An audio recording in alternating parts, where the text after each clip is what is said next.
Inside Story Uganda, real source of political updates. Abwe mbalaba mulangira mulondo oyo yabadde mu kanzu mukolo gwabadde mukulu nnyo era munene nnyo we gutya abalemezi balidde empanga mu mbeera eyo wetyo nga bwe mulabye omukolo. Mu ngeri y'emu mwebale kujjumbira kantwala omukisa guno ku lwa BBS Refina nga mpita mu programu zimba ensi yo okubeebaza mwenna abajjumbidde okugula emijoozi bannabyabufuzi mwakoze nnyo. Nalabye eggulu ekyabadde wano PLU NRM baayise wano okugula emijoozi gye misinde gino bonna enkya bagenda kunekera nga bwe nnekedde ababadde bazze NRM yazze PLU nejja ndooza mubyawula sijja bigendamu ebyo leero si bye bindeese okubaawulira nzija katujjewo bano baguze emijoozi mingi nnyo bukadde gyabadde gya bukadde 30 bebali nnyo ate nga ku luli aba Nuupu bakulemberwamu leader of opposition yajja n'atuuka otyo n'awerekerwako secretary general yali naye ng'ali ne chairman wa vice chairman atwala Buganda ku Nuupu Honorable Muwanga Kivumbi era nga chairman wa Buganda Caucus Nalukoola Honorable akyali omugole nnyo teyalutumiddwa mwana nabo bazze ne bagulya ddala emijoozi mijja bukadde 15 ebo nga bakiisa embuga ndowooza abo babakiikirire mu kubeebaza mwenna abenyigidde mu kugula emijoozi egy'emisinde egyo. Nabwe tutyo tugenda kutunulira enziruka oba entambuza y'emirimu mu gavumenti ez'ebitundu local governments zino kwe tutambulize eggwanga nze bwe ndowooza emirimu egisinga obungi gibeera eri ku districts ku magombolola ne babeera nti balina kambiyita ebibasoomooza ndowooza kambiyita ebibasoomooza bye basanga challenges mu kuddukanya emirimu gyabwe. Abakulu aba local governments balina okwemulugunya kungi ensimbi ezibaweebwa ntono nnyo ennyingi ne zisigala waggulu eno kyokka ate waggulu eriyo emirimu mitono egya wansi gye gisinga obungi. Singa otunuulira essente ezibaweebwa ku nguudo buli district bwe wabaawo oluguudo olulina okukolebwa gavumenti olaba nga kangeze kilomita 10 ezikolebwa central government bayinza okukugaa nti ezo kilomita 10 tuzikolerwa buwumbi 4 owa district ate ye ne bamugaa nti kilomita 6 zikolerwa buwumbi 5 oli akozesa 4 ku kilomita 10 ono bamuwa 5 akole kilomita nga 10 newebuuza magiki kyono gyalina okukozesa owa district okukola ekyo ate ng'eno kikola obulala. Nolaba embeera z'amasomero education bw'eba eyonooneka tejja kuva mu ministry waggulu naye oba oliawo gwe mutwe gye tuyinza okugamba nti gye kiba kisinzidde ate okwonooneka. Otunula wansi nga balina amasomero ga gavumenti nga temuli bikozesebwa temuli basomesa n'ebizibu ebiringa ebyo bwe mubaamu abasomesa nga gavumenti betuyita aba gavumenti ng'obabalira ku ngalo tugeze essomero eriva ku P1 okutuuka ku P7 nga gavumenti erinamu abasomesa 4 ku classes ezo zonna abali ku payroll yaayo n'ebyobulamu bwe bityo n'ebifaano bwe bityo n'otunuulira emisolo egikuŋŋaanyizibwa n'ebirala byonna lwaki neemenya nga bakulu baatuuse dda. Nina chairman wa district ey'Erwengo Ibrahim Arimalik Kitata, nina chairman ow'Ekalungu Nyombi Ahmed Nyombi Mukiibi Kamadi mbadde ndikyusizza sebo bweriri Nyombi Mukiibi Kamadi chairman w'Ekalungu kati nendyoka mbeera ne minisita abatwala minisita w'abandi muzzeewo sebo the shadow minister oba gwe tuyita government the alternative government oba government in waiting ye minisita oyo owa government ez'ebitundu ku ludda oluwabula government oba government in waiting sebo mutera okugamba government in waiting. Honorable Betty Ethel Naruyima era nga yemubaka omukyalo wa district eyewa Kiso. Kakati nendyoka mbeera ne senior presidential advisor. Kati bye bagenda okwemulugunya kubanga president ye nannyini budget bano bwe banamubuulira ebifa mu local governments ow'omu state house senior presidential advisor Dr. Hilary Musoke Kisanja tetujja kugamba nti tebyatuuse. Omanyi bw'oba oyagala ebigambo bituuke oba mwami wawaka oba omukyala wawaka omugeyo omwana we waali awo era bagamba nti anaakujja emize ageya nnyoko ng'owulira kuba abamanyi definitely ebyo birina okutuuka ku maama wo. Kakati katwogere ku minisita wa finance engeri gy'ayisaamu zi local government ng'omwana we ow'omu state house waali. Nja kutandika kansooke n'abachairman be bajja okusobola okubabuulira ebizibu baliko. Lwaki tukirese mu kiseera kino budgeti yeeno budget process gye balimu. Mwalabye shadow government bafulumiza budgeti yaabwe bwegenda okubeera ey'omwaka guno. Kakati bano kabeekubira enduulu nga bukyali. Minisita waabwe anaagenda okutuuka wali ng'amanyi ebizibu bya banne. Ate ekirungi nabagambye amanyi bulungi ebya local government yali ku district ewa Kiso ekiseera era yali vice chairman wa Wakiso district. Ntandise n'echairman w'Erengo. Sebo kwe kubuuza ku bantu era kwe kutambulirawo ebizibu bye musanga minisita abiwulire ne state house ebiwulire. Neyanza nnyo mukulu honorable Sozi Kaddo Mukasa.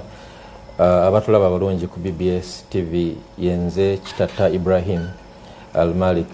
Olweyambuza nti ka CPA kategeeza ki bakalabako ku mitimbagano ganje ndi certified public accountant. Omu ku buweereza obuli mu kubala n'okubalira ebitabo. CPA kitongole kya Institute of Certified Public Accountants of Uganda. Mu Uganda tulinga 4,500. So abagala okubalirira okweyita basinga balwe bayita ba doctor abaloya bani okugu baffe kubalirira. So CPA Kitata Ibrahim nze president wa government z'ebitundu mu Buganda mu kibiina kyaffe ekitugatira wamu ekya Uganda Local Government Association ekitebe kyaffe kiri awo najja nankumbi. Sijja kwebaza ba Kamadi ne bannaffe abalala abantekamu obwesige kubaweereza mugira emyaka 2 n'ekitundu gye twakatandika era tulina tabiruka waffe owa Buganda era ajja kutuula guno omwezi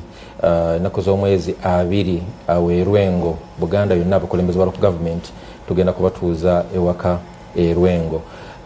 Mbalamusiza nnyo abatulaba abalungi ndi musanyufu okutwegattako okulaba nga tutambuza ensonga zo. Ndi musanyufu olw'omulamwa guno ate n'okubeerako n'abakulu bano. Neebaza honorable Ethel Naluyima ntera nnyo musanga mu parliament mubaka ali active kale wanjagala osanga nnyo ab'NRM nga baweeraweeraawo naye butwala mu nkiiko tukubaganya ebirowoozo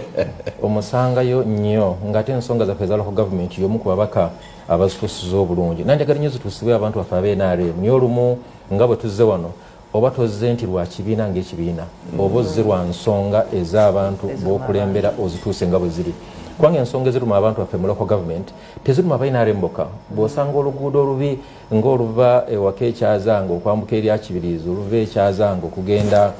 ebijaabo oluva ekyazanga okugenda ekatuulo ab'NRM abaluyitako olubanyigiriza naye n'aba people power n'abalala aba DP abaluyitako olubanyigiriza. Kati bw'ojja ng'omukulembeze waabwe bonna wadde wayita mu kibiina ky'NRM osuubira okwogera nsonga nga bwe ziri n'ozikolako nga bwe ziri n'ekibiina kyo mwatulu kisinga okubeera nga kikufunamu. Abantu beebuuza wawangula otya obwa pulezidenti bwa Buganda nga abasinga mu gavumenti za Buganda bonna ba people power bagamba ensonga zaffe ojja zituusa. So ekikulu kutuusa nsonga ekibiina kyo kikusangayo eyo. Nja kusooka n'ensonga nga 3 zokka zenja okutandikirako mu segment eno gyompadde esooka bya bulamu. Olwaleero bw'olaba approved staff structure maloro gaffe aga gavumenti omuli health center 3 health center 2 ne health center 4 olwaleero tulina staff structure ya 3%. Tulina new approved staff structure. Bw'ogenda ku staff structure enkadde eddwaliro ekyazanga lina ebitundu 45 ku 5 ku 100. Waliwo ogambye 3% eyo ki? New staff structure. Abalabi omanyi bw'otugenda mu percentage wali abe waffeeyo mu kyalo Sekanyonyi ebutege eyo kabuwambo bayinza obutamanyi. Bw'agamba 3% kiba kitegeeza singa oyagala abakozi 10 oyinako 3. ekyenda mu omusanvu tebaliwo abasatu be balina okukola emirimu egyandikoleddwa 10. tulina okubeera n'abasawo 156 mu buli health center 4. olwaleero ekyazanga Kiwangala ne Lwengo abasawo betona tebawera 30. okwo mugaseeko n'abeera ne bapoota n'abakuumi, so bonna boolaba out of 156 muyinako tebawera 40. less than 30. Yes. So mu staff structure empya tuli wansi nnyo. Mu staff structure eya health center 3 tulina okubeera n'abasawo 56. Ne bw'ogenda Erwengenyi n'ogenda Ekyetume n'ogenda zona health center 3 situwezayo basawo 15. okwo ng'ogasseeko n'abakuumi. So teweekanga bwebityo bibiri tudisikasinga nsingabuzi. Ekireetera ekyo kyekyokuba nti emisaala gy'abakozi be tulina okuwa emirimu bagende babeere abakozi mu malwaliro gaffe tegijja jazze mitono. Buli gijja emitono gavumenti zaffe zibeera constrained, toyinza kuwa bantu mirimu nga tolina misaala gyabwe. Era twafunyeko ekifo kimu ekya forensic vacant e Lwengo naye nga kya senior musawo wona aba senior clinic officer. Mu kifo ky'okuwa oyo omuntu omu omukugu twasazeewo tukitemetemu abasawo basatu tutekemu abazaalisa basatu kubanga twafunye eddwaliro eppya lye twakuze ery'Erwengenyi lyetaaga abazaalisa libadde ku health center tuligenze ku 3 nesi tulina we tubajja. Kati kitegeeza gavumenti mu kutuwa emisaala egy'abakozi batuwadde kitono. Tebakomye ku misaala gyokka. Bw'ogenda mu malwaliro gaffe twali tulina amadagala, eddagala eriyamba abantu baffe okubeera nga bawona. Eddagala litwafunanga ku malwaliro gaffe emyaka 15 oba 20 emabega nga ne population tenaba kusituka, obungi bw'abantu bunneeyongera, lye twafunanga lye tukyafuna. District teina buyinza na busobozi kugula ddagala. Sorry, tugende mpola myaka nga 15 tugeze singa population yali mu district balimu abantu 10,000 ne wayita emyaka 15 ne baba beekubisizaamu era eddagala lyofunanga erijjanjaba abantu 10,000 bo lyofuna lijjanjaba abantu 3,000 nakati liri kyajja. So eddagala eryo district sife tuligula. Budget eyisibwa mu parliament egenda mu kitongole kye National Medical Stores, Ministry of Health supervisinga be bagula amadagala ago ne bagatuleetera buleetezi. Era ffe ekyebbeeyi kye batuwa kutuzimbira vaccine store twazimba ekyazanga neggwa Erwengo yawedde wenjogera tuli mu kuzimba vaccine store ey'amaanyi eri ku ddwaliro ly'Ekiwangala naye bye tuteekamu bisobola okujjanjaba abantu tebiriiyo. Kyova olaba nti atojja kulya complaint amalwaliro galaba gava tegawera kati okubba gyekuli niye ate babba n'ettone eritawera, so ogenda okutuukayo nga tosobola okusangayo eddagala likumala ng'obudde ku ekyo. Olindako katono kansonyiwa nkusibesemu awo baba mu buyinza okumbuka ekyoyogedde nti eddagala liba ttono teriba mala, naye ate buli mwaka waliwo eddagala eryokebwa nga nekyennali mpuliddeko aba National Medical Store nga baga nti bo babawo okusinziira mmwe kyemusabye. Time etuuka nga lyemwasaba bali bawadde ate nga mu store likyaliyo ne libeera expired ne liyitako ne balyokya. Omulabita agambe nti bachairman nammwe mulina obugayaavu. Obeera otya nga district yo yeetaaga eddagala eno mu store ne liyitako ne balyokya nga gwe tolisabye. Kituufu nti nno amalwaliro gaffe gakola kibayita requisitions ne gaziweza ku Ministry ya Health ne National Medical Stores basinzire okukola supplies. Naye National Medical Stores olumu tuleetera eddagala ery'endwadde ze tutalina.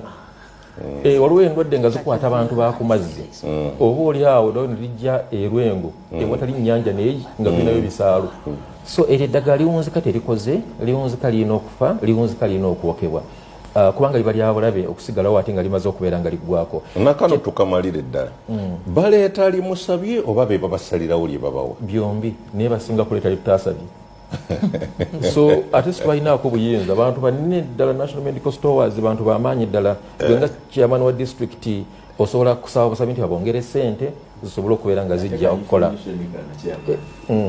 Ate kyemmanyi nti eri bwe lyonooneka ate district erina okusasula okulyokya.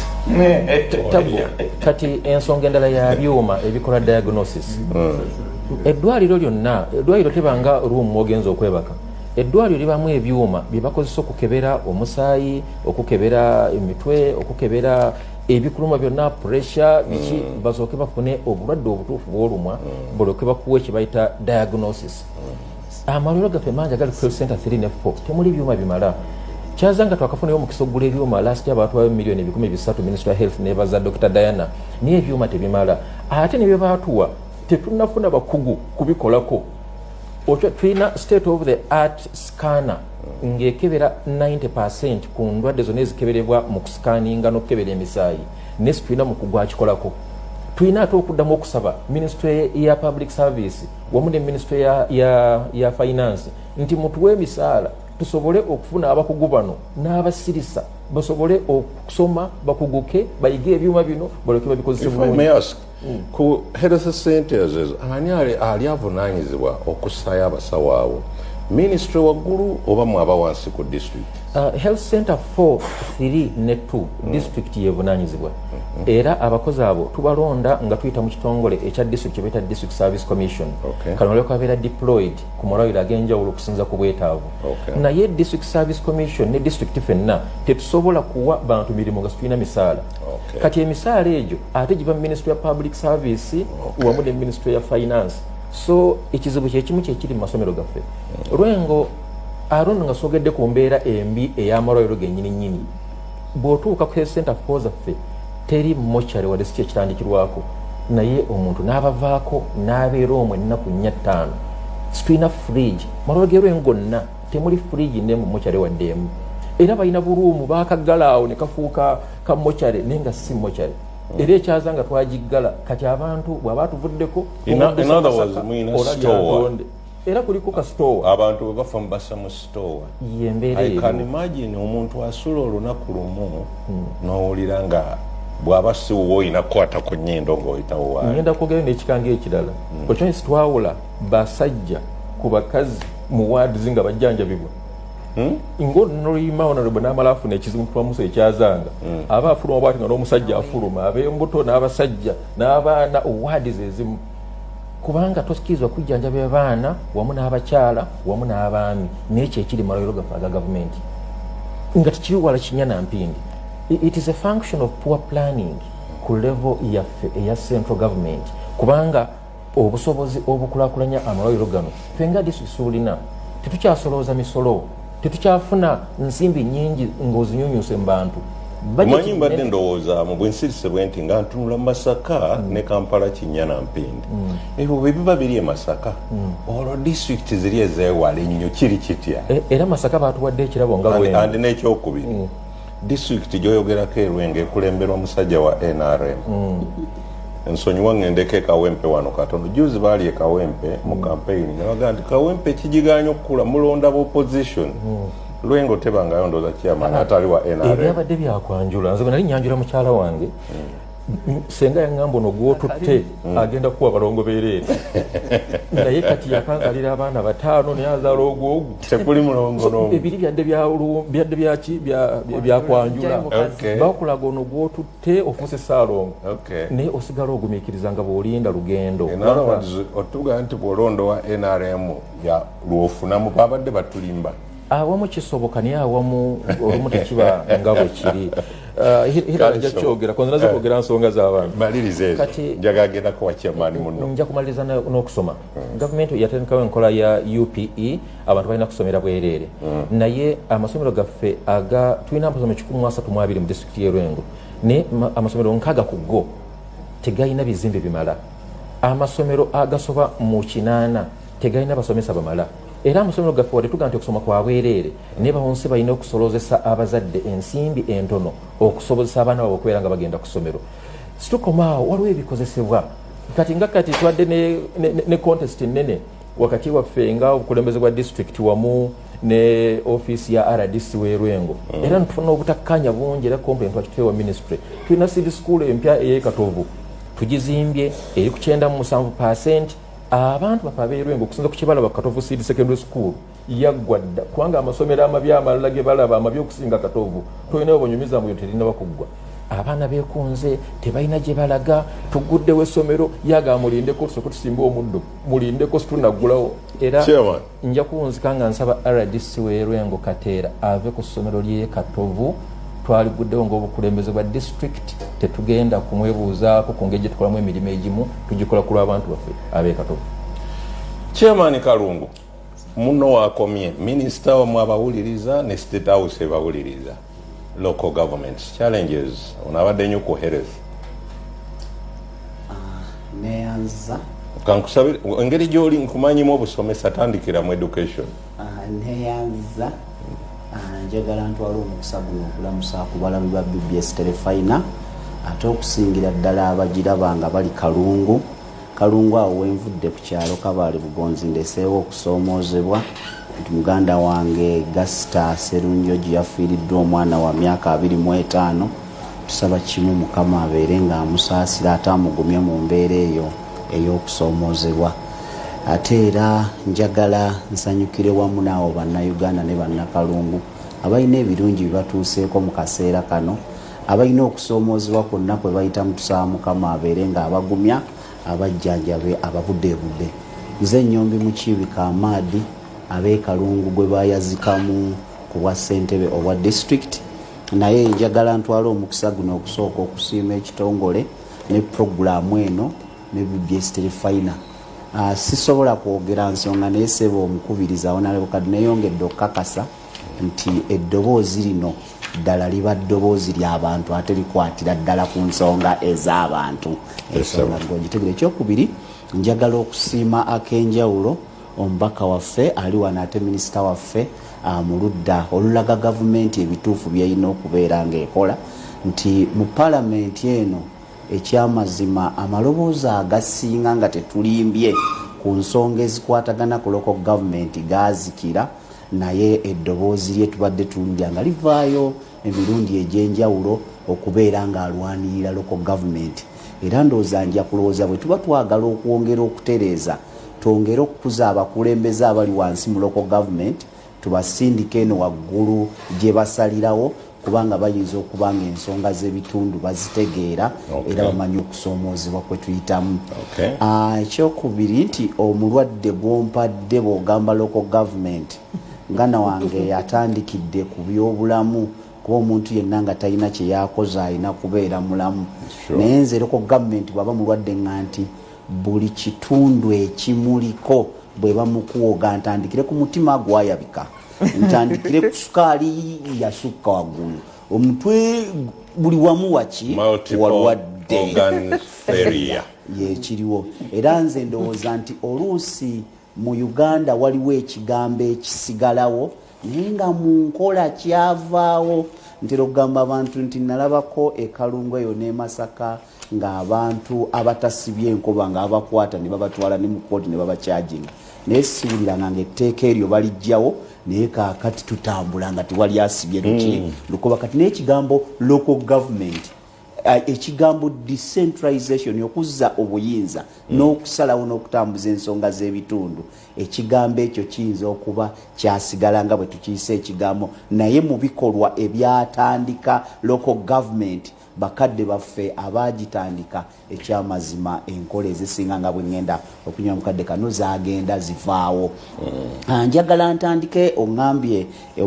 ebyokusomesa ebyenjigiriza gaga amasomero gammwe naye ensonga gye njagala onzikirize nali nti emirimu gyonna egigenda wansi mu local government oba byanjigiriza oba byabulamu oba makubo girina okubeerako ekigambo kye bayita obulondoozi abalondola kuba oba okola omulimu ng'ogwo gwendabye ogukolebwa ku kyagambiddwa secondary school olina okubeera nga chairman wa district engineer kaawo na diyo DIS nga basobola okutuukayo n'okugoberera okumanya kiki ekiriyo naye okusoomoozebwa kwenjagala ntandikireko nze nga ngenda mu byenjigiriza nti olwaleero mu district zaffe ze tulina mu Buganda 26 ne simanyi kaawo akulira abakozi bonna mu district ng'ayina emmotoka esobola okumusobozesa okulambula amalwaliro oba amasomero oba amakubo mu district ye. Simanyi chairman wa district muganda waffe wano chairman of it tuwezezza tugenda mu gwokutaano kuweza emyaka 4 naye ffe abakulira districts tetuweebwanga yadde akagaali mu butongole oba akapiki osobole okulambulyako n'okulondolerako emirimu egiweereza olwaleero lindako district chairman tebalina motoka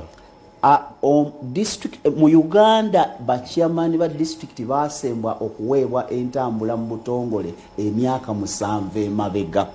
Era olwo bw'oba oyita ku pick up ekiriko aranga kikubagana nnyo omanya nti oyise ku omu ku bachairman ba district. Kyovola nti nze bwe mbadde njani era neebaza nti ffe kyovola atuyina we tusonge wali omukulembeze akyalimu ku maanyi nti mpimye nga bw'otuuka ssentebe olina okufuna woopandira ka booda osobole okutuuka okuweereza abaki abantu bo. Olwo bw'onoonya ba DEO akulira ebyenjigiriza oba ba DH emmotoka eri ku district ng'efaananako ebyobulamu ate eriko akagambo donated ya COVID gy'osanga DH oba chairman nga yawambamu akola ki atambulyamu. N'olwekyo okusoomoozebwa okusookera ffe bwe tujja eno mu ministry n'amaziga oluusi gayiika okyama emmanju wa ministry nga wapaakinzeeyo emmotoka 100 ziriko ebitundubaali abakulira ebitongole baba minisita ayina ekulembera nemuwerekera emabega naye nga mmwe mu district namba okujjako kabangali gye baaweeya COVID nga tiwali mmoloka n'emu eri mu district namu esobola kusobozesa abakulira ebitongole ebyenjawulo okulondoola emirimu egikolebwa mu district. Kankusibe mu katono awo kiri mu Uganda yonna oba mu Buganda? Kiri mu Uganda yonna era tutuusa okusoomozebwa. Era kankusaba omukulu Dr. Hilary gwe mu State House owulira bulungi bye njagala kusaba olwaleero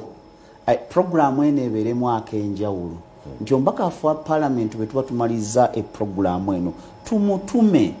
kubanga tutuuse n'ekiseera nti buli enjala lweba ekuluma bw'olaba alya oyinza n'okutandika okufuna omululu okuwulira entondo gy'alya kubanga ffe twebuuza nze mu district ndi chairman omutuli 146 n'ogattako ne bammeeya gavumenti mu kisanja tesobola kutuwa mmoloka na kukyogerako naye ate mu Parliament tulaba bw'omubaka oluyingira ng'afuna kyeŋŋambidde nti ekigambo loko gavumenti kyavaawo. Njagala ngende nga ngenda mu byenjigiriza nzikiriza nsookeko omubaka kino tusinze bulungi kanzigumizeeko kuba nawe konsaani gifunye. Parliament olwaleero muli ababaka 539 around there kaŋŋambe abalondebwa tuli 529 kati wamalira okugattako ba ex officials tuli mu 555 kati ababaka muli 555 buli omu ayina emmotoka. District ziri 146 kyokka ate omubaka municipalities bali 17. Can you imagine mwe kati kangeze district ayinza okuba district chairman atwala ababaka 4 oba 5 kati ababaka 5 bo buli omu ayina emmotoka ono atwala district yonna ye tayina yadde akagaali. Sebo genda maaso omukubiriza njagala onzikize ng'enti tuleetedde okusoomozebwa nti ate bo ne babeera nganze nyombi mukibika amadi singa baleeta pick up eyo ne bagimpa enkya bwenva kubwa chairman eddayo nebeera ya chairman nene tubeera mu ggwanga ng'ate y'omubaka wa Parliament bwe bakwata ne bamuwa emmoloka ku Mande ne bwe bamugjayo ku Lwokubiri esigala ye. N'olwekyo tuli mu kusoomozebwa nga twebuuza nti ffenna tuli bakulembeze ffenna tukola ku nsonga z'abantu ate ekintu ekyo tetukyogera mubi naye enteekateeka yandibadde efaanagana baffe tulowoozera ne mu constitution kubanga omubaka wa Parliament abeera political n'abalala naye nze local government act eŋŋamba nti nze political head kitegeeza buli ali mu district nga wabyafuzi nze mukola ki nze mukulya naye ate ogenda okusanga ne muproko kyega nti local government eno eringa eyasigala mu biki mu bigambo. N'olwekyo tusaba eddoboozi lyaffe libeere nga lituuka olwoyo nga tuyita mubaka waffe nga wabadde akola buterevu ensonga yaffe ebeerenga nakano kamuwe simanyi oba nyangu okugenda gy'olaga oyogedde ku byantambula remuneration ye neyanza we mbadde mbutufu nga woga nti osumulula nsuna mbadde njagala okutunuulira olwayo abatulaba bagenda kutusaasira nti oluusi bwe tubeera n'ababaka baffe aba Parliament bayinza n'okututiisa naffe okwogera nti kiki kyenfunayo naye olwaliro obukulembeze obuliwo bwa bwerufu n'okulabisa ekiba kiriwo. Chairman wa district atwala ababaka 4 omwezi mulamba afune $1,640,000 naye bwe bamuyita ku fundraising bwe bamuyita nga waliwo obuzibu obugudde mu kitundu bamanyi kyamaani wa district munene bamusuubira naye okubeerako kyakola ki kyategeera tutuuse mu levo nti tulinganga baana ate ababaka baffe abali mu bitundu abalungi nti asigala nga yakuleeya yanoonya oyina kubeerawo otya olwo bw'otunulya kansala ajja ku district alina eggombolola oluusi eyenkana ne constituency n'omusaala gw'endooza kanga emitwalo 17 kubanga bo batugamba nti balina kusasulwa ebitundu 20 ku ezo ssente eziba zakuŋŋaanyizibwa nga local revenue mu mwaka gw'ebyensimbi ogwayita kati nze wange ekalungu nnyingidde essente z'ensolo z'obukadde olwenda ate nga mu Greater Masaka ffe abamu kubaliko obulungi ate nga ssente ezo ebitundu ebisoba ebitundu byensigazanze biba 35 kati ogenda okumanze wange ku district omwaka mulamba ssente zenina okusasula kanso ziri miliyoni 30 lwaki zezikola omwaka mulamba lwaki nti obubugabuga buli kabuga akakula nikafuuka town council akabuga ako ssente ze Kabaka solooza teziddamu kubeera nga district efunako yadde 10 efuna magombola ng'ewa kyamaani mbaalaala ag'ebyalo omuli nga n'edduuka olinoonya oli aliggula avudde mu nnimiro alinamu sukaali na munnyo ogwabaki ogw'abantu n'olwekyo tufunye okusoomoozebwa nti baga era njagala okwebaza wano omubakafu wa paalamenti nti ali wano honorable Nalima nti ye yateesa nako nti ate n'aka akatono gavumenti yali eyagala oba eyagala ne kati era weekiri tukaleeta e Kampala bwe tukaleeta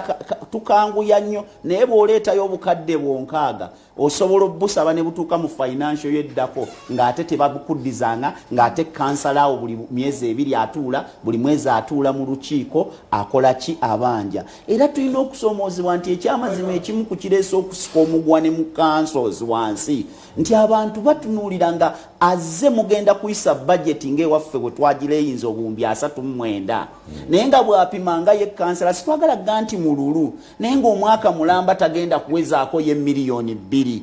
kati nga ayina kutandika kukaluubiriza ate oluusi emirimu egiweerezebwa kubanga omuntu bw'aba muyala ekyamazima oluusi akola n'ebyo by'atalina kubeera ng'akola ki ng'akola olina ensonga gye wakoonyeeko nkulu kuba bwe twogera nga maliza ku ekyo ensonga kino kikkirira ddala wansi nti kyamaani weero si wano akola endagaano ayina sitampu amanye ekyalo omwaka mulamba ali ku ssingi mutwalo naye nze abeewange ekalungu buli mwezi afuna omutwalo abeewange ekalungu ntera obbaga nti ate mmwe bakyamaani beero si wano mwesiimye ba mwami Kayizi kubanga gw'olina ekyalo kimu ofuna mutwalo nze nina ebyalo 398 nfuna emitwalo 100 tegeeza nze ne buli kyalo siweza muki mutwalo naye ng'abantu buli wamu bakukola ki bakwetaaga olina akantu ke watandikiddeko ku makubo kakulu nnyo nti amakubo tugakola mu bitundu bye bimu naye olwaleero bw'otuuka amakubo agabadde yavuddeyo UNRANS kangaye nti kati aga Ministry ya Works bo bwe baba bakola kilomita emu ey'ekkubo nange ng'eryange kweriva eyange bandaga ngikolere wakati wa miliyoni 7 ku 10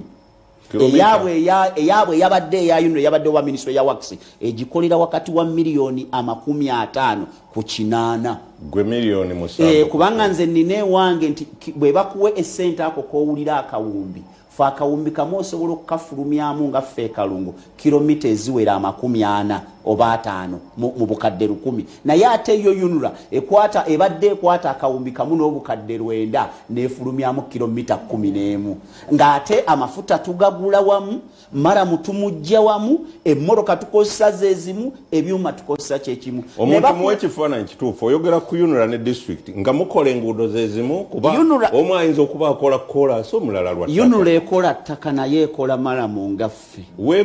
weekola ettaka maramu wayayingire miliyoni 8 ate n'ogenda okutuukawo ng'akaffe akaloko gavumenti ekyamazima ali ekalungu akijulire nga kafaananako bulungi ate okusinga UNRA we yakoze eki we yakoze era ffe tulowooza nti singa essente ezo bazikwata ne baziwaffe loko gavumenti oluusi tusobola okwongera okuweereza kubanga olwaleero gavumenti ennene mu byalo ng'ewaffe ekalungu yafuuka busenti lwaki essomero ebbi kyeyamaani abantu ekyamazima ewaffe okugjako nga watuuseeyo okulonda tibakyamanyina pulezidenti kyovula nti bw'oyita Kalungu ennyonyi eyitawo ba president kati bamanyi n'omu bo bamanyi president naye Kyagulanyi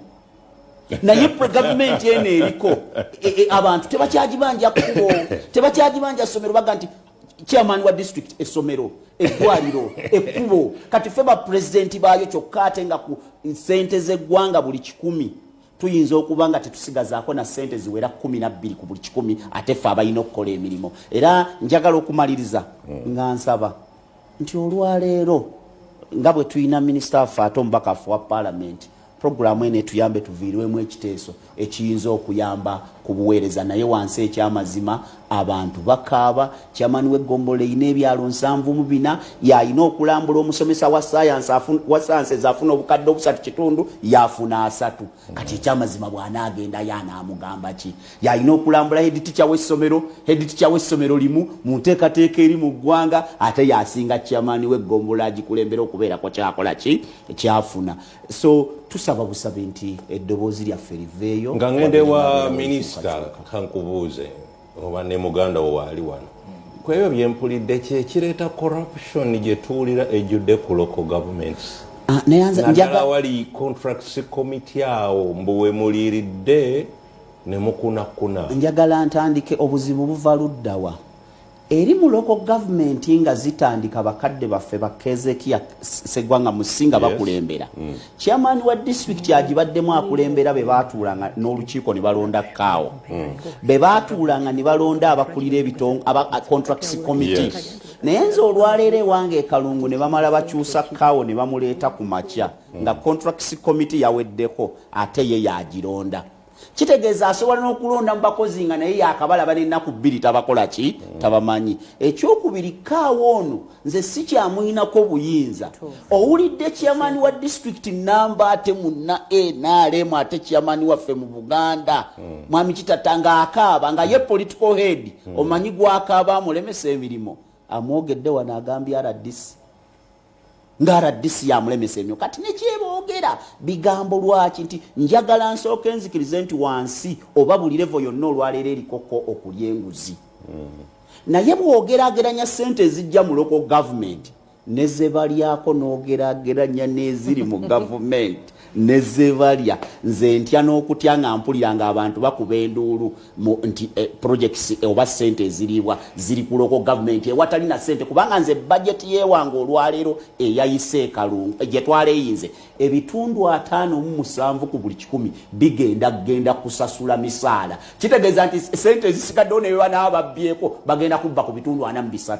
Minister wa local government abantu bobaabo budget mwamaze oziyisa ate gwe sira na kyenkunnyonnyola oli kafulu mu local governments nsaba tube nga tusooka okwebaza management ya BBS okulowooza ennyo ku gavumenti z'ebitundu mu Uganda ne mubanga olunaku lwaleero Honorable Sozi wamu n'obukulembeze bwonna bw'otambuza nabwo emirimu gino programu eno olwaleero n'obanga oyongedde okulaba nti erowooze ku kiki ekigenda mu maaso mu nsonga za gavumenti z'ebitundu era ssebo nkwebaza weebali kutwaniriza nakutuyita nakuteekateeka tube nga tujjayo kyendowooza nti nno kyandibadde kiyitibwa obulwadde obwakasirise obumalawo Uganda bwe wayongedde ojjeyo eddoboozi liwulikike mu ngeri enjawulo kkiriza nsooke nkuliseeyo bonna ababadde mu bulemeezi olunaku lwajjo nga tulaba Ntanda yasiimye n'abanga ekizimbe kibbulwamu erinnya lye era twebaze nnyo kangaawo n'olukiiko lwonna n'abateeseteese mu by'amasomero okulanga te Obuganda bwongera okunywezebwa mu byenjigiriza nga kyetwalabyeko olwajjo mbakulisaayo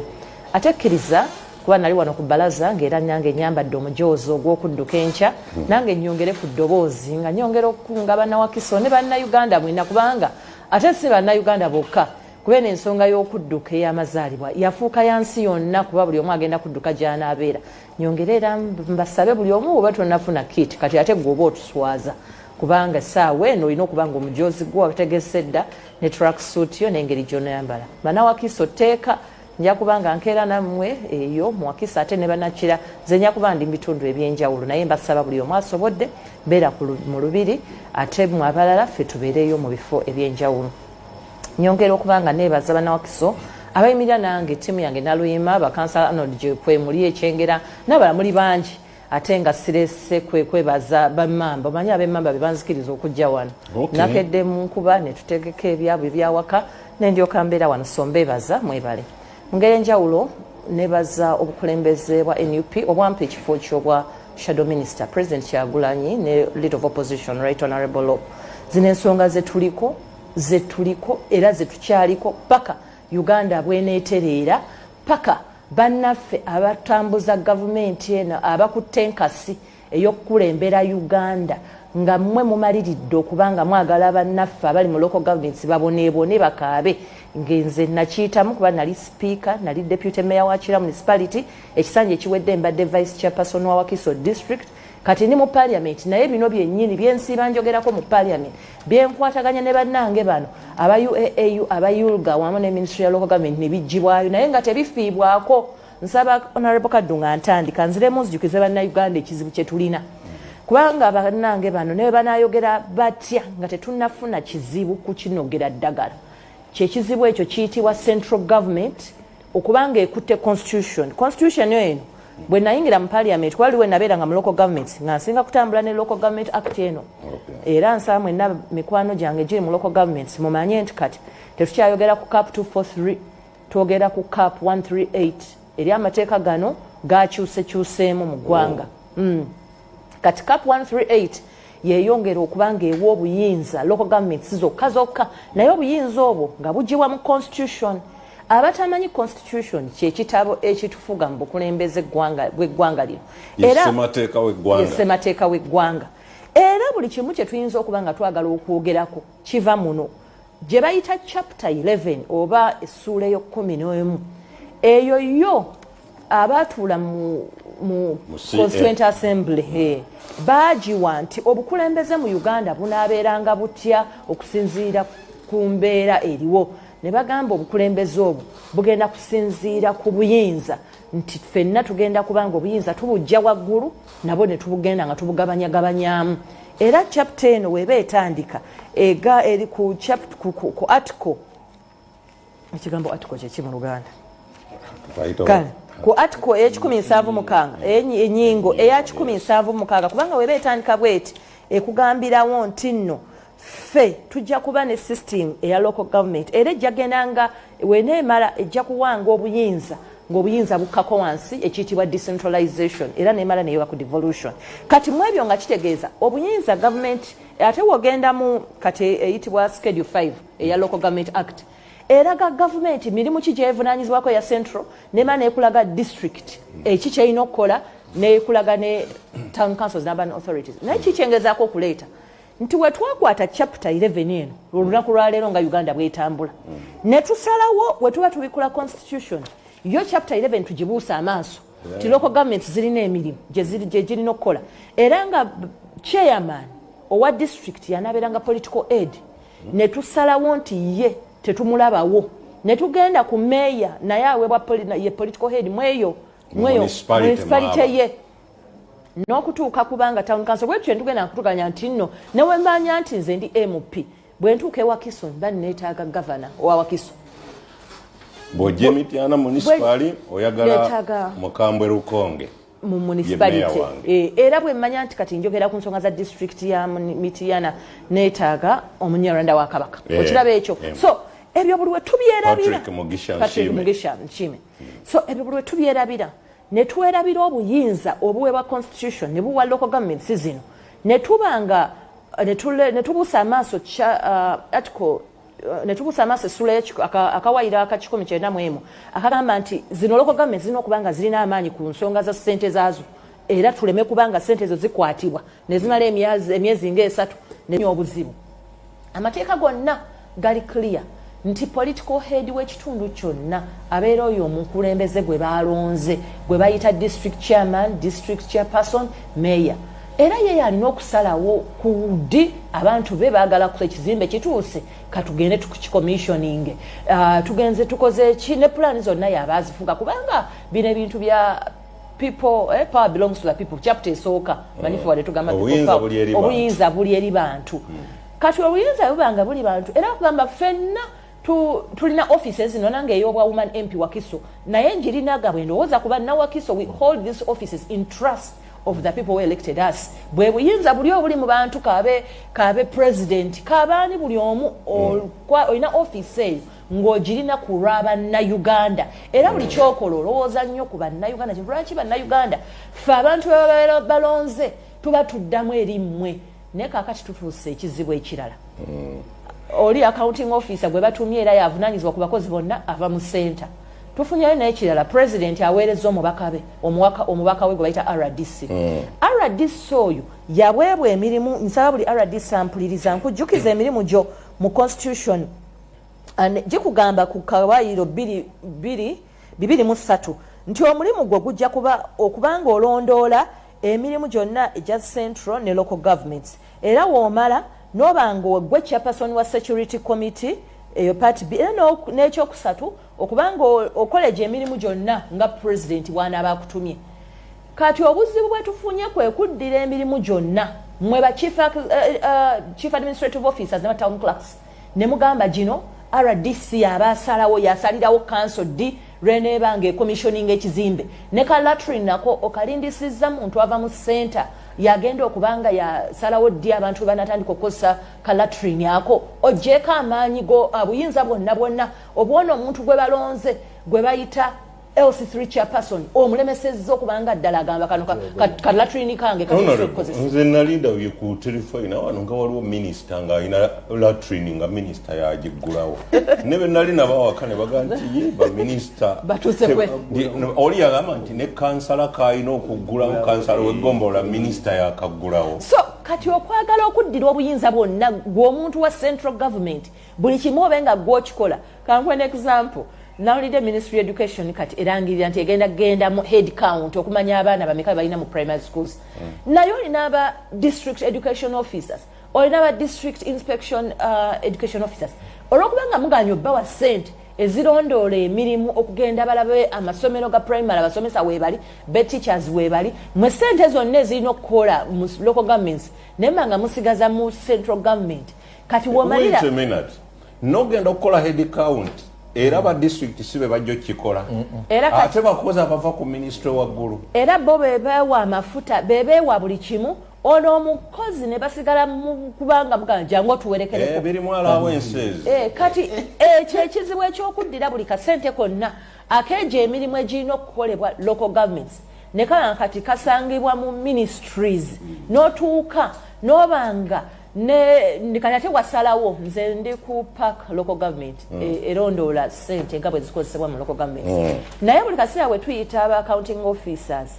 waliwo ekizibu kye bayita loting nti ne contracts committee za districts zino nazo wesanga nga nazo tezikyalina mulimu gw'amaanyi contracts bazisalirawo eyo ne baddira omuntu omu ne bamuwa emirimu nga awamu akola mu kaseese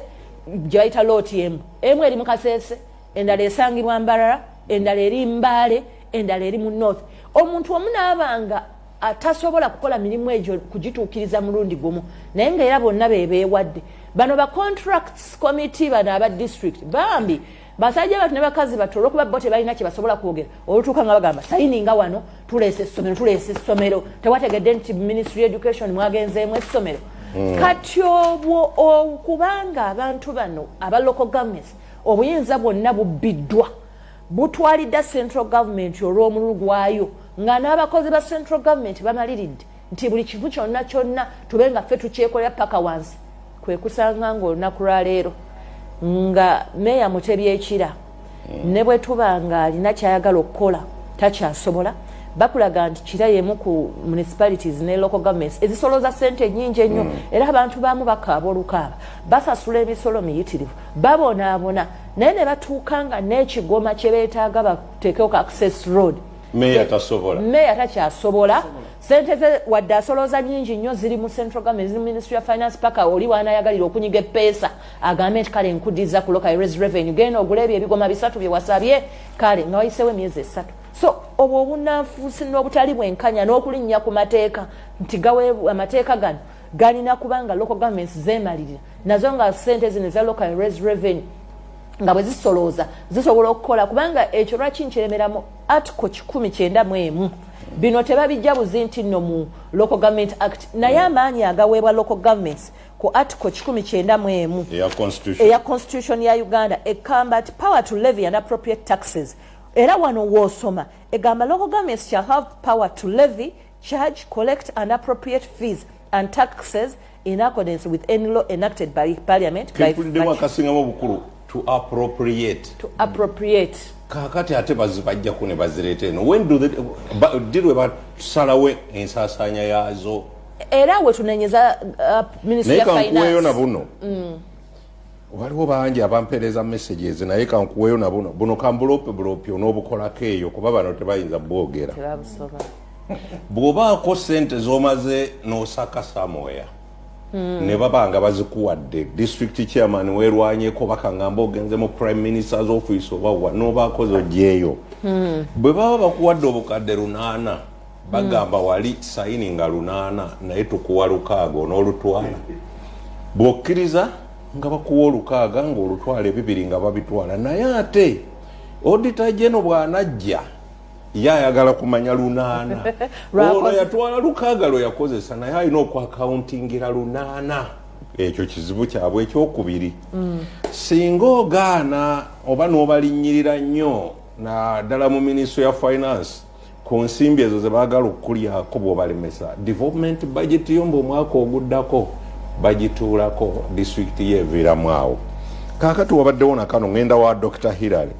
naye nabuno njabaddira mugira mubura abamu bye babadde babuuziza mu bizeemu waliwo nangambye ye Merisa Nabukeera woman MP to be owa Lwengo district Merisa Nabukeera abadde abuuza chairman Kitatta naga nti twawulira wazaayo obukadde awo obusoba mu 15 nga tezikoze mu district tinga ate tulina enguudo embi herese sente mbi n'amasomero amabi sente ozizaayo otya ng'ate ebintu tebikoleddwa ne wabaawo John Mutyaba yewe Busunju waffe Mityana abadde abuuza ndowooza mukizeemu ekyo nti lwaki ate sente ezikuŋŋaanyizibwa eri ku local government ziyita mu revenue ne ziddayo mu gavumenti lwaki tezisigala ku district ne bazaakauntingira n'abuuza n'ekirala lwaki tebasasula misaala bakansala mu kifo ky'okubawa allowances tino kyekireesewo n'obuli bw'enguzi n'entalo zemuwulira mu district n'okulemesa zi budget bwe batunula nga budget egenda okuyisibwa bo balinamu buswazi kati abo balemesa budget tikyemuwulira nga district budget zirema okuyisa abakansala buli kiseera beekyanga kamaleyo kano technical staff nti ebba sente okufa obufi ng'eyita mu contracts committee nti ebimu bye bazimba agambye Busunju eyo bazimba ekitebe kya kanso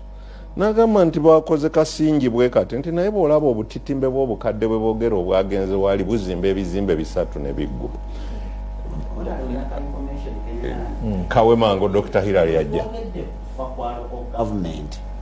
tukonye nnyo ku ba technical n'ebitongole by'obufuzi naye ffe mu district tulina gye bayita PAC Public Accounts Committee tulina ne internal auditor naye okusoomozebwa kwe tulina nti mu nteekateeka ya gavumenti kye bayita PAC ekigambo empowered oba nnyinza kiteeka ntya mu lunabuddu teweebwa busobozi n'amaanyi kukola mirimu gyayo ate bw'ofuna okusoomozebwa mu district mu kifo ky'okubeera nga PAC eno oba auditor abaako lipooti gy'akola ate ba igigi ava Kampala direct alina gwenze naye tubadde tubalaatamu nanga nti fe waffe ekalungu baayigigi bajja ne baga nti bagenda kumala emyezi maliriza njagala genda wa Dr. naye oli abadde nga nti singa naawe onaabateekako obwayigigi n'obala nti kyayi banywedde wa sente mmeka emmotoka ze bavuga amafuta ojja kuzuula ku nkomera emyezi 5 nga bwe baba bazze okunoonyeza ku bukadde 2 nga bo bakozeseza 3.5 omwana oli we yagambira nti Kabaka mwanga Dr. Hillary kati nena kyenkuterekedde kye bakubuuziza ozaayo otya obukadde 15 ng'amasomero n'enguudo ndi mu PAC local government obuzibu bwe tufunye tolaba nti kati ono Apple sente za development bagenda ziteekawo mu June yawo ng'atandika ebiseera ebisinga finance ezibawa kubejjako eziteekawo June ng'atandika nga balina okutambulizaamu ebintu bingi procurement ani w'omalira nga system ate bagigala 15 June nga districts tezina kyezisobola kukola as far as the procurement kakodyo kakuzesigaliza ne bazesigaliza ate to revote okuzizaako awo kwokutambula bano bachairman kwe bakola okugenda okwegayirira omuntu ali mu finance nti tuyambe sente ezo zikole ki. Dr. Hilary, bino byonna bigwa wuwo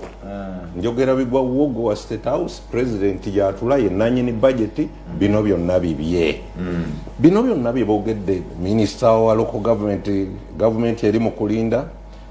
chairman oyo wa NRM bulungi nnyo toyina kyojjaga nti baba waayiriza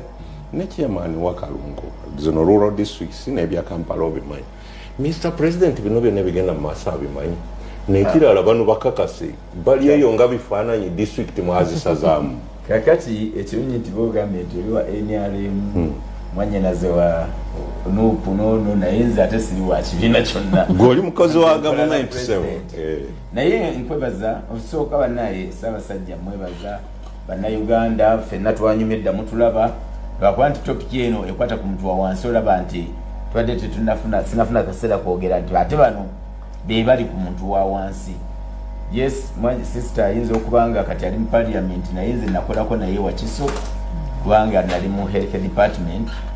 nga nkole Wakiso ku district. So ebintu bino bitambula mbimanyi ate yaviira ddala eri wansi ekira nze omu ku baali nga bamunoonyeza akalulu ukakasa niyono wange okay akozi mwanyoko enewo kakati njagala tunuulire ekintu ekizibu ekinene manyi abalwadde babeera mu ddwaliro abasawo basooka ne bakola diagnosis kati diagnosis ey'endwadde eyawukana endwadde ez'enjawulo ne diagnosis eyawukana ekizibu kya service delivery hours lwakuba basala ku management yasala ku ssaawa zaffe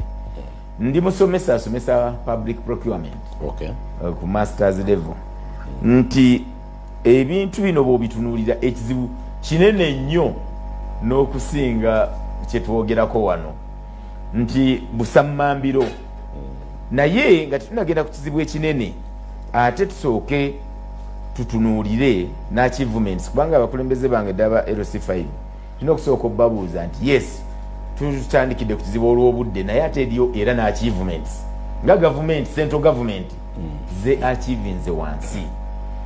mu busomesa tutwagala nnyo okubeera objective n'omanya nti yes gavumenti omayinza onkangiddewo ku bye bakaabye okugamba nti wali achievement yes kubanga tumanyi Uganda gyevudde tumanyi nti buli mwaka tutandikire ddala ku policy ya local government policy ya local government yewa obuyinza literally yalina okuba nti yewa obuyinza muteeka nga honorable bwalisomye abantu bali babenga bemanaginga ne resources eryo sobo toko wali asigala mu bitabo ewamu likyakola era nga ne plans kubanga nsubira nti ku district bakola meeting ezikola budget frame papers nti planning erina kuva wansi ne bakola budget zaabwe ne requirements zaabwe ne babiweereza ku center biki bye baagala ministry etwala ekitongole nga education finance education health works nekwata waka plans zaabwe ne budgets nezintegrating amweva ebaweereze sente naye akazibu kaliwa kenda baawo wadde nga bano bakoze ebisitata akoze ebizibu bye byonna ne budget ze naye ate eriyo kyempita kye bayita budget ceiling nti bwe bagamba nti tulina mukole ebizibu byammwe bye muyina okukolako naye ate bw'oba okola budget yo tosukka wano si bwe kiri kati budget ceiling eyo buli lwembeera awo nga omusomesa neebuuza ebizibu obulwadde bwange bungi naye ate ondimitinga ku ddagala lye nina okukola ki okumira mu bumpimpi agaye genda offe so kyenagambye nti ekizibu kinene budget ceiling finance zewa local governments ebizibu biba bingi okusinga ate budget ceiling gyokoze eki gyobawadde chairman kitatta kyeyagaye kyekibalemesa okuwandiika abasawo n'obeera limited ng'olaba ddala tewali musomesa tewali musawo tewali ddagala naye nga limited. Nafuna omukisa nakyusa police we natingira local government Wakiso nali mu health ne doctor mukisa oyo nakola report nze nali ntwala ebyeddagala nga surprise officer nenkola nasanga district zonna constituency amalwaliro gegulira eddagala naye nga mu malwaliro tebaayo mpiso tebaayo kotoni tebaayo ddagala ate nga beegulira nze nagenda nentambula district yonna nenkola report era mu kanso gyeri sister gimanyide musoke report eyakyusa policy mu Wakiso district eddagala ne libeera centralized nalina akayingira nga ndi mwana muto naye policy eyo bwe tumala okulanga mu Wakiso kikoze ministry neja adoptinga eddagala nelizaayo nelicentralizinga netwala mu national medical stores naye ate neddagala erigulwa they are just essential drugs abantu omanyi njagala mbabuulire bannayuganda batulaba nti eddagala lyonna balina package gye bagamba essential drugs balina kwe bakoma nti si buli ddagala nti baligula wawenkulaga nti service delivery naye olowooza ddala ekigawo kituufu eryo nti essential drugs liba basic njagala nzijaawo kati essential drugs bano balina okuoriginatinga requisitions nezigenda ku national medical stores naye boxes nze nalinga nkuyambe nalinga mu store ya ddagala nojja olumu ng'oyinza okureceiving eddagala waliwo lye bayitanga paraziquento lijjanjaba babigenge lijjanjaba bilhazia bulwadde bwa ku mazzi abantu bazimba enguto kakati ne balireeta mu Wakiso nenga eno mu abani Wakiso li peri abani ne peri abani naye ng'eno gye balireese mu Kireka health center teriyo babilihazia nenga mu box balikoze eki kati nga neyokulisaba tebaalisaba yabawo eddagala erijja mu donations eryo mu donations bajja ne bayiwa kondomu ne bayiwa eryaki naye nga ewa mu areas ddala teryetaaga ddagala awo wava expired zirize mwayogeddeko nga chairman wange afunye eddwaliro lye oba health center 2 efunye eddagala naye nga temuli balwadde abo kyakubiri abalwadde balina kitata afunye eryabivu ng'erwengo teri bivu oba afunye eryanzige nga teriyo ki kakati awo wewava obuzibu procurement planning and it's one of the topics oba the subjects zensomesa abaana how do you plan for your procurements era procurement plans bwozikola yo budget eri etya tulina okuddayo ku drawing board kivire ddala era mwanyinaffe nkumanyi olwaniridde nnyo abantu mu parliament tulina okuddayo tukyuse kubanga amateeka gonna gatandikira mu parliament oba wa NRM oba wa NUP oba wa FDC policies it is time okola amendments mu mateeka bwe nali ndi mu assignment y'ennyanja nagamba twalina okuba ne amendment mu dispensation and management of the law nga Fisheries Act yali yakolwa mu 1951 nga tekyakola eri obsolete ne Local Government Act kyekiseera ekole ki ekyusibwe tugambe nti luli yali ekola bweti nga local government zisoloza omutwe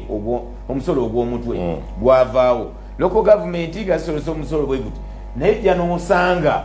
nga obusolo obuvaayo bwa butale bwa buduuka bwa washing bay kyetuyita local revenue collection local revenue collection ejja naye ate neetajja nnyingi jjukira basoloza kitata tajja kumanya mukozi eri technical asoloza sente zaalidde ezitatuuka mu nsawo batekniko bagagga nnyo naye nga abantu tebalina services njagala okubuulira batekniko okuva ku local governments ne mu ministry bagagga tukkirize batekniko be baliwa gavumenti abakozi besindika okuba nti baimplementinga nga kati bano abagenda okugenda okubala abasomesa n'abayizi aba accounting officer bali head wa department ani buli alina project gyakulira mugagga lwaki corruption is a monster eridde service delivery nti nga tetunagenda ku sente eziallocated naye entono zikoze eki nti bano abagezezzaako nga bwedde chairman kitata nti eddwaliro lizimbiddwa essomero lizimbiddwa aba akoze kubanga entono bano zebawaayo ba honorable era nazo ku bitundu 10 olumu bali 7 asatu ne zikola nga naye nga accountability bw'ogisanga eri kiria nze nalabanga abakozi abamu nga batwala accountability kebe paaka eyammwe kebe paaka eya parliament bagenda na accountability nenge bagenda ne sente.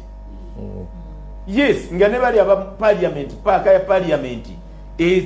emanyeyo period kugaggawala kabaleta accountability enfu bampe ekibasa kyange nzikiriza accountability enfu mu Uganda yonna ne mu Africa is about corruption. We failing it. No chovola bantu bagamba nti wa honorable Nalima bwabanga ali mu district wa Kiso bwe batateekayo sente okumwaloketingira sente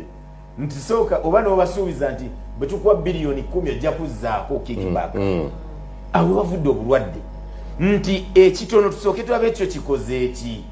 omwana ali eri akollectinga gwe bawa tenda bagenda balina policy ewa tenders abantu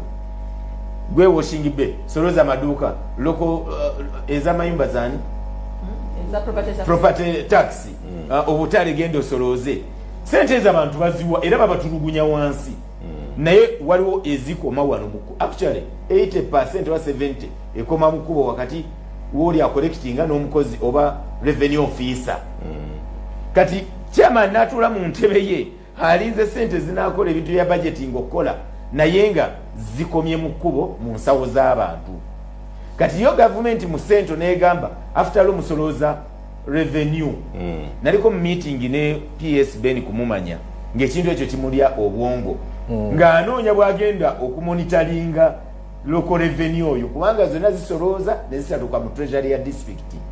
kati ate baba bakola budget bana aba district bateekako money from the central government then money from local revenue kati bali bagamba mwenna twe balancing naye agenda okuja ya projectinga biliyoni 10 afunye 3 naye ate nga yali a budgeting ebyokola nezino yazikola ki yazibalirako so ngo omusomesa nze kyengamba government sister let us tuteeke wali ebibiina oba ki ekizibu kinene okusinga bwe tukirowooza tugambe no tukyusiza tutya how do we amend the local government act tugambe nti yes sente zino lwaki tetuzidabulinga then tutaddeyo tutya systems ezigenda okukozesa sente zino nezitabbibwa ojja kusanga town clerk mugagga production officer mugagga kawo mugagga muvundu actually kyobola wanga ba technical officer bajoga bano ba chairman amuntu yajidde kapichipichi oli chairman wa bwaba kalina nenga yaina base jakola ki so information chairman ngajja ngawane Kampala ngo omuyisa akubaganya ebirowoozo ekimotoka kyange kyekisinga okubamu omuko omuddugavu mu district yewe kati nga tonna bagenda ku mafuta osoka kukubira technical person munango ina mukutwala Kampala honorable Kadwa mpisi kati ate go ina okusupervisinga tabu nene honorable Kadwa mukasabuzi we buli gwe nti kwegamba gwe yandibadde mukama woli olwokuba yayina sente afuka mukama ofuna miliyoni 4.7 DHO afuna miliyoni 4.5 aba mukamawo ino mugabo kisa kuzomusala budget ya mafuta akola ki waliwo expenses mu district bweziti waliwo ze tuyiteza development kuzimba kola ngudo ne baboneza emisala current and non current expenditures kakati recurrent and current expenditures kakati awo waliwo obuzibu omusajja agambye district service commission okulanga ebifo biri erina okwenshuwalinga nti ejja kuba in position okubasasula sente yes naye ate bagambye from the central public service egamba anawandiika mukozi yenna bamaze okukola budget sealing tetulina sente z'abakozi abo eno fenga manifesto ya president tugamba abasawo twagala service delivery kati awo nolaba nti weetagawo synergy it falls back to you bwogamba nti manifesto ya president yenanyini budget mu ggwanga naye talifuga yokka eggwanga talifuga yekka kati mu budget ye bwaba teyawadde kitata sente z'abasawo onenya kitata obutawandiika basawo kuzimba ensi mwami Kaddu Mukasa nzi siba nzijayo ekinyusi abatulaba n'aba implementer bapiikinga obuzibu buli kwasi buli omuntu amanye ebintu bino nze nina okujjukiza nti president yenanyini budget bagimuwambako ennaku ezo ekirungi tuli wano mbaka parliament bayisa budget ne president n'amala buli kimu emitendera naye bwe yagituunamu nga mulimu ye byatamatira neddayo Talk about kyoga local government yo awo page yo tatunulawo kakati ekyo sooka obuze kyava kuki era mwalaba nti mwalimu ebirumira okyerabidde kijjayo kyamaani agenda okulaba budget nga bye bataddemu era walaba abantu abamu bakwatibwa which is okay naye oli kyagamba ebya local government yo page tajiraba agenda okulaba bajjeemu priorities baziziseemu ki enjawulo president akola manifesto ye era neba nnungi nnyo n'eriyo ate ekitongole ebyensimbi finance manifesto mbiseera bingi ebeera olumu tebera implemented 100% kubanga finance manager your excellency sente zino teziriiwo kino kigende mu financial year ekola ki resource envelope efunze kakati lwaki ngamba nti ekizibu kinene okusinga bwe tukirowooza tutunule obulwadde buno obuluma omulwadde Uganda oba omulwadde local government biki ebirumira bye byetaaga okujjamu biki ebyetaaga okwongeramu nti bwe tuta parliament ba MP bona gye bava eriyo local government zaabwe bana bava mu districts ate abantu bebakiikira bebizibu biri enguudo embi amazzi obutabeerayo amasomero amalwaliro biruma ku maama we ne taata we wadde yali mu parliament yes ayinza omujjayo n'atamutwala kuba abayina mu kasente nga member of parliament naye eriyo senga abo bajjajjawe era gwatajja kola ki nti bwe tuba tukwata ku bizibu bya local government biri ku grassroot biruma omuntu asembayo kiki tulina okukola nga tuteesa ku leve ez'enjawulo ekisooka tumale okumanya abakulembeze tukoze eki okulaba nti tumalawo enguzi at every level enguzi yereese obuzibu mu service delivery okusooka n'ekyo ekitono ekiriwo omukulu yagambye bakola 250 naye ng'akozeseza 350 kitegeeza ki enguzi singa evaawo n'akatono akaliwo olwa budget envelope nga bwe batugamba twandibadde tuba tulaba kyekakola kyakubiri obuvunaanyizibwa nga ba leaders amuhape mwami kitata eva sikuba nti naye wano ntoba mukwano gwange nnyo naye ovo mulaba ng'ali mu field honorable ono buli omu kwasinga okuteesa mulabye ba MT emyaka 5 bameka abateesa be bamwavaayo ne tuteesa olumu wadde waliwo eyumbi wetwawukanira naye asigala wange omukulu ono omulaba naye abalimu abakulembeze kansala tafuddeyo sente meka ezaze tulina okumanya sente bwe zijja zatimbwanga edda mwami kitata nti sente zino central government zeewereza muzitimbe enguudo bwe ziti amalwaliro bwe ziti kino bwe ziti kati kansala chairman buli omu ajja alabe sente ze then ozirondoole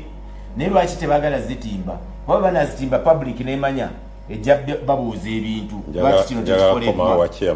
n'olwekyo abatulaba ekintu kya service delivery kinene nnyo era njagala nga bwe tubadde nga tuteesa ku education honorable tukikomyengawo kubanga we wali obulumi bw'abantu njagala zibeere programu ezezimu wamwe kugenda mu procurement ngasi omuntu asomesa ku university public procurement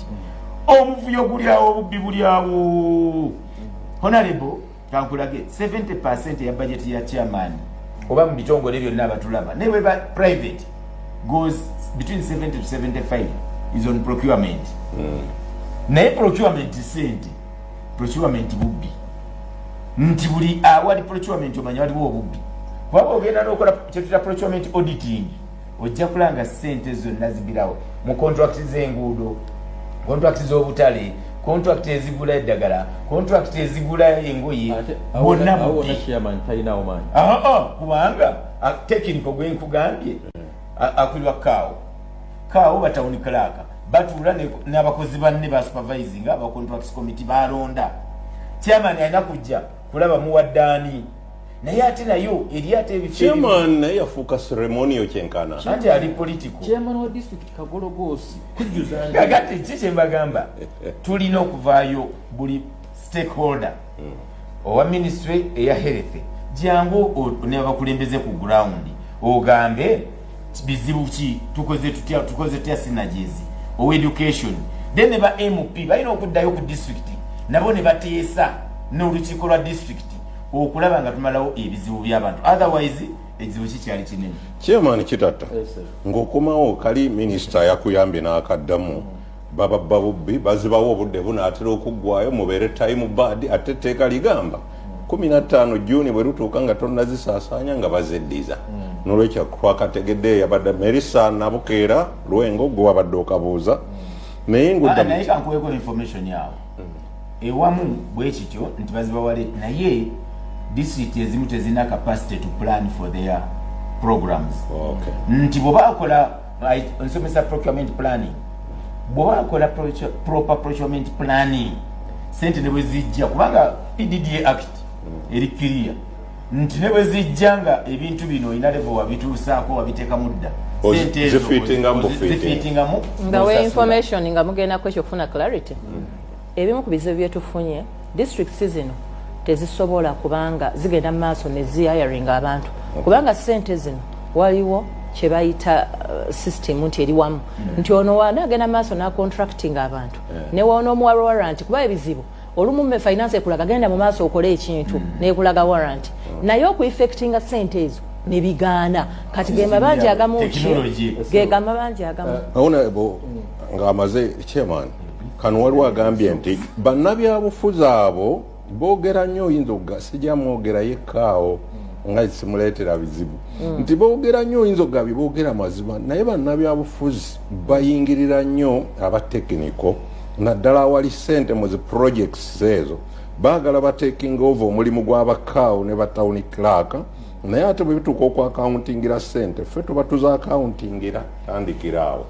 kaawo oyo njagala agende amaanyi agateeke mu kusoma article 19 ya ssemateeka ya Uganda. Article 19 eyogera ku ani alina obuvunaanyizibwa okukola planning. District councils ziwa obuvunaanyizibwa okukola kye bayita planning. Kaawo aweebwa amaanyi ge ag'enjawulo okuba nti yafuga ssente yazirina. Obuzibu bwajjidde ayagala afuge ssente azimaamire ng'amaamira amagi gaayo bw'anaamala n'amagi ageeriire ate kati ffe abantu batuma kebera amagi yamaamira ameka obwana yayaluzza bumeka obwafudde ebisusonkole bibiri bimeka kaawa ayagala amaamire amagi nga togalabyeko bw'anaamala agamba obwana bwavuddemu busatu aye tokebera ebisusonkole ebyezaafudde kati awo baaba nonda kukolaki kale wadde baatuwa obuvunaanyizibwa naye ne batuggyako obuyinza obumu naye abantu ngenda bannyonnyola ki nga baabala amagi mangi ku ssaawa y'okubiika ate okwaluza ng'obukoko butono oyo kaawa agume Lwengo nga district kulemberwamu article 18 ya ssemateeka 183 ne 186 ya ssemateeka ya Uganda. Buno obuyinza obwaba n'abalala baagala okutwala district ng'ezikulemberwamu article 22 article 22 egamba nti president anaakulemberanga district naye okusobola okukikola ekyo ajja kulondanga omuntu agikulembera naye ate nga n'oyo omuntu gwagikulembera alina okusooka afune approval ya 2 ebya parliament ya Uganda. District ye Lwengo ne district endala zikulemberamu article 18 so si 22. So era RDC waffe n'abalala omuli ne bakaawo nyongera okubategeeza mbu district council district chairman ye president wa district bagenda ku mikono bagamba yono president wa district president wa district abeera RDC abeera nga ambassador nga utukera wono president alina ambassador waffe ali Tanzania wadde akalinga flaga ya Uganda nga ali Tanzania tafuka president wa Tanzania president wa Tanzania yali omulondo we Tanzania yabafugayo kati ffe Lwengo kulw'okuba amateeka twagetegereza bulungi situgenda kudda mu kukkiriza jjooga erimu erisusse erisobola okugumiikirizibwa era kino ndi mukigamba RDC we Lwengo wamu ne kaawo owa district ye Lwengo council ye supreme body ekulembera noyita RDC okugula akatooyi really kata planning atamayina woje kali kati katulina amasomero ampege twazimbye ngeri kyakanyeenya ngenda bongera ebizimbe ngeri erwentale batandika okuzimba ngeri erwendezi era ninde RDC agagulewo nzo lunatuuka bwenti nga gawedde nga bagamuyingiza abaana mubulako ntebe ngenda zibawa bwetyo bwe tukola emirimu y'Lwengo. Lwengo sitaddamu kuwereka bukulembeze bwaffe abantu bwe batuwadde nga tubuwa omuntu omulala ogwenka sitankola planning ng'essente zizze kuzirondoola omulimu gukolebwe ng'okwasa abantu basobole okuyanga bafunamu. On a lighter note mubadde simanyirwa bwe kyajja abantu n'abakyama munabadde nnyo n'entalo ne minisita abe minisita Kasolo wekyotera gwoli we Lwengo ki ekibadde kibatta just twala mukisa guno okutegeeza eggwanga ku nsonga za Honorable Kasolo nti nze Honorable Kasolo twatudde ng'abantu abakulu ntukanya ku nsonga nti tukanye entalo.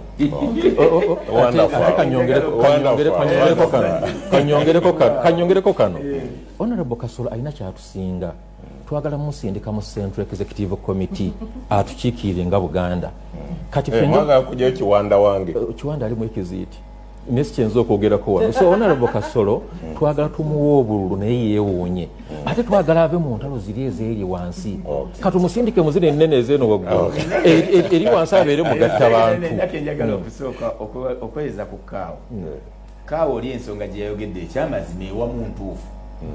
Mwami Kitatta ne chairman ono bo balina capacity olumu. Waliwo district ezimu ze twafuna obukulembeze ng'ekyamazima sibandi badde bakulembeze. Wentalo zivaawa ng'ekyokola takimanyi ate nga abalala bajja kulya. Nagambye corruption oli chairman bwe bamala omuteeka nga gavana wa district n'amanya nti ye chairman yakulembera council kati bali abalala teboogera yayagala okuwandiika abakozi ba corruption eri mukuwa abakozi service commission eyo chairman yagironda ayagala bonna abamulondera akalulu beba bagenda mu service commission afune emirimu batenda ba district chairman yayagala bawa basobole okuzaayo percentage kakati ne kireeta olutalo Kaawo ajana atulira etteeka limu okumanaginga sente zino chairman yabawoja n'agamba Kaawo njagala milioni 5 namubuuza nzijjewa n'agenda ba heads of department njagala ya 2 n'agenda ewalala njagala ya 3 naye nga mubuuza ngenda za accountingira we wava conflict mu district n'entalo. Chairman Kamadi uwozeka ensonga yo minister awulira akantu kesimatidde bulungi ku dokita wayogedde ku budget kubanga atulaze nti oluusi bye tuba twetaaga biba bingi ng'ate yo nga budget siriyayo ate eri waki wansi naye mu budget mwe bakwata ne bajjamu emmoroka ya diso mu budget mwe bakwata ne bajjamu eya RDC kwa buli district bw'olaba ddabo kabini enyirire ennungi eteekeddwa kuba ya diso oba RDC era mwe mwandibadde mukwatibwa ne muvaamu eya Kaawo n'abakulira ebitongole ebyenjawulo ne chairman. Naye njagala okukaanyako ebitundu ebimu ne Kaawo oyo kyayogedde titulina okusoomoozebwa nti ffe okubeera memba wa council olwaleero mu 2025 nga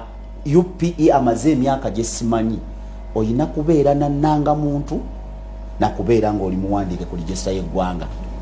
Kakati osisinkana ebitundu ebimu ngo omukulembeze asindikiddwa ku budget eriko empapula 2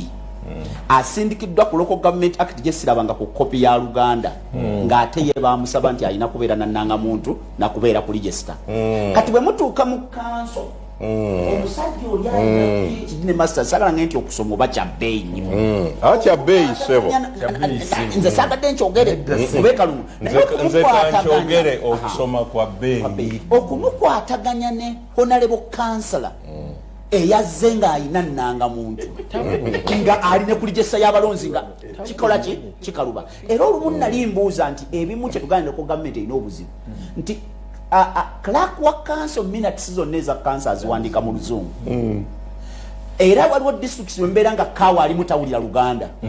naye ate nga honorable council ne council ate nteesa mu Luganda kati asobola otya okuverifyinga nti biri ebyawandikiddwa clerk bituufu. Kati tulina ekyo kyobola nti omuntu yenna alina okumanya okutono ku buyinza bwe bukoma alumba. Nze wange Kalungu njagala okwebaza nti byempulidde ate oluusi ewalala waffe ebyo tululiranga byafaayo nti Kalungu RDC chairman waayo na RDC ne Kaawo bagezaako okubeera nga batambulyamu naye okusoomoozebwa kwe tufuna nti waliwo ate nga bebagee nti RDC waliwo ayagala akole eja chairman ate tulinayo neoyinza okusanga honorable councillor ng'obwa chairman ate ayagala abukole ki osanga honorable councillor ng'obwa Kaawo oba obwa district union naye ayagala abukole ng'ali mu kulambula ekizimba asazewo ti wano wa chairman olina okukolawo bwoti tokati ate yagitegedde ki so kwe kusoomoozebwa honorable minister honorable gwe ng'ogalawo owunzika bwoti waliwo Sempala Francis Makindi kino ndowooza akirese abuuza nti ogenda kukola otya okubayamba sente ezikuŋŋaanyizibwa zisigale eno wansi.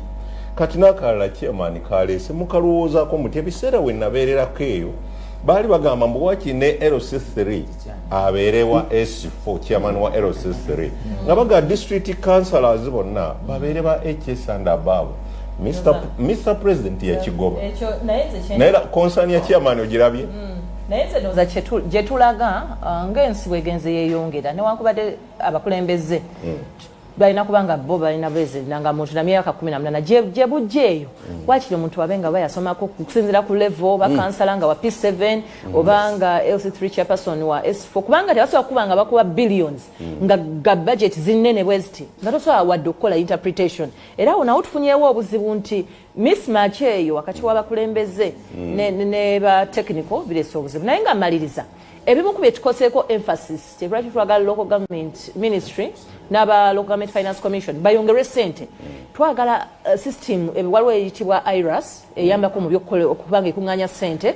ne wabawo ne system endala eya ilograve nga local raise revenue toddamu kumukwasa nti ndese license kwatayo emitwalo 3 twagala local government zonna zibe nga ziri ku system ekuŋŋaanya naye ng'ate akasente ako tokateeka walala nga ate local government eyo bwe yagalidde ng'esobola okukakozesa we twafunidde report nga kati ku irregular kwagendako local governments 29 naye nga gye bayita IRAS etambuzizza eri mu logaments ezisukka 10 kyemmanyi ekyo bwe kinaakolebwa ne bannansi ne bamanya tolina kuwaayo kasente katali kako tujja kubanga tufuna enjawulo naye nga naatera okumaliriza ffe kyetuliko kyetugenda nga parliament banaye mbasaba ba MPs muneegatteko bwe tunaatuuka okubanga tulina budget committee ng'ereese ne committee ya public service and local government ebintu byetwasabye bikolebweko nga twagala ssente zongerebwe mu local governments zibe nga sobola okuweza wakiri ebitundutundu 15 ekyo tukisimbyeko nnyo naye ate wetumala okusimbako nga local governments zifunye ssente nga zisobola okukola emirimu gyayo central government mbasaba MPs munyongere okuyimirira nange central government erekeraawo okuyiikiriza local governments bino bye bagamba buli kamu nze nina okukakola kankwene example kano nina ensonga ya Gunda Forest egenda maaso bannayuganda mugiwulira okuddira Wakiso district n'ogamba telina buyinza ku kibira nga mu 1932 bwe bagazeetinga ekibira ekyo ne bamala mu 1998 ne bakideclaring nti kya Wakiso ezo na gazeti weziri negwe nova gy'ovudde n'ogamba amateeka tegalina kugobererwa nga minisita n'abakooba mu 2023 yawandikira president n'agamba tutandike ku process edigazetting gwe n'obitabitunulamu okwekujja ogwokwo local governments kwenjogerako ti center erekeraawo empisa ezo ez'okulemesa local governments okukola emirimu mu seconds nga 3 siibula busiibuzi siibula ensonga bbiri zokka esooka waliwo mpeeza message ku musolo gwe baabinise ku bantu b'e Katovu ne town council endala eziva ku bizimbe omusolo gwa kwetegerezebwa bulaka mungi ko okusinga abantu gwe basobola era tugenda kujja tubawo omusomo ogumu tuguyimirize ogumu gukakanyizibwe nenga maliriza Banabukoto West constituency eri mu Lwengo district mbasaba mbeere bakisaba mpeko mukisambireko member of parliament waabwe tebajja kwejjusa chairman Kamad sibula seconds abantu ab'ekityawe twadabiriza essomero n'ekyagambiddwa ku primary ku secondary ku lunaku lwokubiri okuva ssaawa 4 7 tujja kubeera awo okujja konzikiriza ntumire ku mbaka wa parliament ono Joseph Gonzaga Seungu ne Honorable Katabazi Francis doctor inakyogamba tuggalawo waliwo kansale yabuuza nga bano bayisa ssente za wage ne pension n'agamba nze ezaffe ziriwa bwe batamuwa n'agenda mu anti-corruption ensonga ya Gunda kasandi ne mwannyinaze ejja kuggwa Honorable Sibula ku lwaffe ffenna banange tula mu nnyumba